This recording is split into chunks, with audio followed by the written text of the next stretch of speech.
Hello YouTube family. आज मैं बात करने जा रहा हूँ राजस्थान के एक गांव कुलधारा के बारे में। तो मेरे साथ इस वीडियो के लास्ट तक बने रहें। भारत की पारंपरिक ज़मीन में ऐसे कई राजदफन हैं जो कई वर्षों या कहें सदियों बाद आज भी उसी तरह ताज़ा और अनसुलझे हैं जितने पहले कभी हुआ करते थे। ये रहस्य कुछ ऐसे हैं जिन्हें जितना सुलझाने की कोशिश होती है ये उतने ही उलझते जाते हैं। ऐसा ही एक राजदफन है राजस्थान के एक छोटे से गांव कुलधारा के भीतर। कोई कहता है कि कुलधारा की भूमि पर सैकड़ों वर्षों से भटकती आत्माओं का पहरा है, तो कोई ये मानता है एक श्राप ने इस स्थान की तकदीर बदल दी। जैसलमेर से करीब 18 किलोमीटर दूरी पर स्थित है कुलधारा नाम का एक छोटा सा गांव। कहते हैं सन 1291 के आसपास रईस और मेहनती पालीवाल ब्राह्मणों ने 600 घरों वाले इस गांव को बसाया था। ये भी माना जाता है कि कुलधारा के आसपास 84 गांव थे और इन सभी में पालीवाल ब्राह्मण ही रहा करते थे। ये ब्राह्मण न सिर्फ मेहनती बल्कि वैज्ञानिक तौर पर भी सशक्त थे, क्योंकि कुलधारा के अवशेषों से यह स्पष्ट अंकित होता है कि कुलधारा के मकानों को वैज्ञानिक आधार से बनाया गया था। पालीवाल ब्राह्मणों का समुदाय सामान्यतः खेती और मवेशी पालन पर निर्भर रहता था। जिप्सम की परत बारिश के पानी को भूमि में अवशोषित होने से रोकती थी और इसी पानी से पालीवाल ब्राह्मण अपने खेतों को सींचते थे। लेकिन ऐसा क्या हुआ जो हंसते खेलते 84 गांव के लोग अचानक बस एक ही रात में अपना घर, मकान, खेती सब कुछ छोड़कर जाने के लिए मजबूर हो गए? इसी सवाल से जुड़ी है कुलधारा की रहस्यमय दास्तां, जिसका संबंध कथित तौर पर श्राप और बुरी आत्माओं से है। इतिहासकारों के मुताबिक पालीवाल ब्राह्मणों ने अपनी संपत्ति, जिसमें भारी मात्रा में सोना, चांदी और हीरे जवाहरात थे, उसे ज़मीन के अंदर दबा रखा था। यही वजह है कि जो कोई भी यहाँ आता है वह जगह जगह खुदाई करने लग जाता है, इस उम्मीद से कि शायद वह सोना उनके हाथ लग जाए। यह गांव आज भी जगह जगह से खुदा हुआ मिलता है। आज के दौर में शायद किसी को किसी की परवाह नहीं, लेकिन जिस समय की बात हम यहाँ कर रहे हैं वो समय सिर्फ अपने नहीं बल्कि एक दूसरे के बारे में सोचने का था। खुशहाल जीवन जीने वाले पालीवाल ब्राह्मणों पर वहाँ के दीवान सालम सिंह की बुरी नज़र पड़ गई। सालम सिंह को एक ब्राह्मण लड़की पसंद आ गई और वह हर संभव कोशिश कर उसे पाने लगा। जब उसकी सारी कोशिशें नाकाम होने लगीं, तब सालम सिंह ने गांव वालों को ये धमकी दी कि या तो पूर्णमासी तक वे उस लड़की को सौंप दें या फिर वह स्वयं उसे उठाकर ले जाएगा। यहाँ बात एक स्त्री के सम्मान की थी। गांव वालों के सामने एक लड़की के सम्मान को बचाने की चुनौती थी।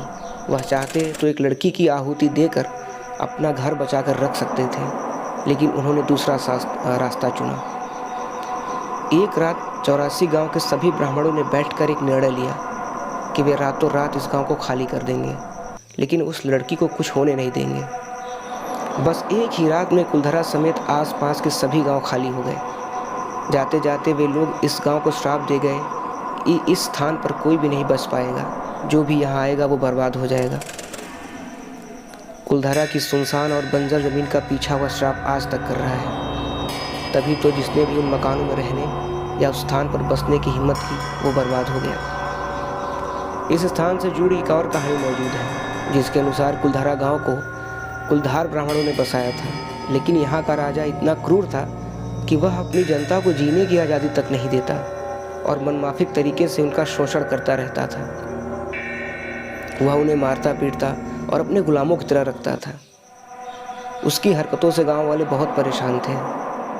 सभी ने यह निश्चय किया कि वो इस गांव को छोड़कर चले जाएंगे। जाते समय वो इस गांव को कभी न मिटने वाला श्राप दे गए, जो आज भी इस स्थान को बसने नहीं देता। यह गांव पूरी तरह उजड़ गया, लेकिन उजड़ने के बाद भी यह एक अद्भुत पर्यटक स्थल बना हुआ है। लेकिन जो भी पर्यटक यहाँ आते हैं उन्हें यहाँ कुछ अजीबोगरीब एहसास होने लगते हैं। किसी को आसपास चूड़ियों और महिलाओं के खिलखिलाने की आवाज़ आती है, तो किसी को लगता है जैसे कोई उनके पास से गुजरा है। पैरानॉर्मल सोसाइटी के उपाध्यक्ष अंशुल शर्मा ने बताया था कि हमारे पास एक डिवाइस है जिसका नाम गोस्ट बॉक्स है। इसके माध्यम से हम ऐसी जगहों पर रहने वाली आत्माओं से सवाल पूछते हैं। कुलधरा में भी ऐसा ही किया। जहाँ कुछ आवाज़ें आईं तो कहीं असामान्य रूप से आत्माओं ने अपने नाम भी बताए। 4 मई 2013 शनिवार की रात्रि में जो टीम कुलधरा गई थी, उनकी गाड़ियों पर बच्चों के हाथ के निशान मिले। टीम के सदस्य जब कुलधरा गांव में घूमकर वापस लौटे तो उनकी गाड़ियों के कांच पर बच्चों के पंजों के निशान भी दिखाई दिए। लेकिन ये भी सच है कि कुलधरा में भूत और आत्माओं की कहानियाँ सिर्फ एक वहम है। मई 2013 में दिल्ली से भूत प्रेत व आत्माओं पर रिसर्च करने वाली पैरानॉर्मल सोसाइटी की टीम ने कुलधरा गांव में रात बिताई। टीम ने माना कि यहाँ कुछ न कुछ असामान्य ज़रूर है। शाम के वक्त उनका ड्रोन कैमरा आसमान से गांव की तस्वीरें ले रहा था, लेकिन उस बावड़ी के ऊपर आते ही वो कैमरा हवा में गोते लगाता हुआ ज़मीन पर आ गिरा, जैसे कोई था जिसे वो कैमरा मंजूर ना हो। ये सच है कि कुलधरा से हज़ारों परिवारों का पलायन हुआ। ये भी सच है कि कुलधरा में आज भी राजस्थानी संस्कृति की झलक मिलती है। कुलधरा गांव में एक मंदिर है जो आज भी श्राप से मुक्त है। एक बावड़ी भी है जो उस दौर में पीने के पानी का जरिया था। एक खामोश गलियारे में उतरती कुछ सीढ़ियाँ भी हैं। कहते हैं शाम ढलने के बाद अक्सर यहाँ कुछ आवाज़ें सुनाई देती हैं। लोग मानते हैं कि वो आवाज़ 18वीं सदी का वो दर्द है जिसने पालीवाल ब्राह्मण गुजरे थे। गांव के कुछ मकान हैं जहाँ रहस्यमयी परछाई अक्सर नज़रों के सामने आ जाती है। दिन की रोशनी में सब कुछ इतिहास की किसी कहानी जैसा लगता है, लेकिन शाम ढलते ही कुलधरा के दरवाजे बंद हो जाते हैं और दिखाई देता है रूहानी ताकतों का एक रहस्यमयी संसार। लोग कहते हैं कि रात के वक्त यहाँ जो भी आया वो हादसे का शिकार हुआ। कहा जाता है कि ये गांव रूहानी ताकतों के कब्जे में है। टूरिस्ट प्लेस में बदल चुके कुलधरा गांव घूमने आने वालों के मुताबिक यहाँ रहने वाले पालीवाल ब्राह्मणों की आहट आज भी सुनाई देती है। उन्हें वहाँ हर पल ऐसा अनुभव होता है कि कोई आस-पास चल रहा है। बाजार के चहल पहल की आवाज़ें आती हैं।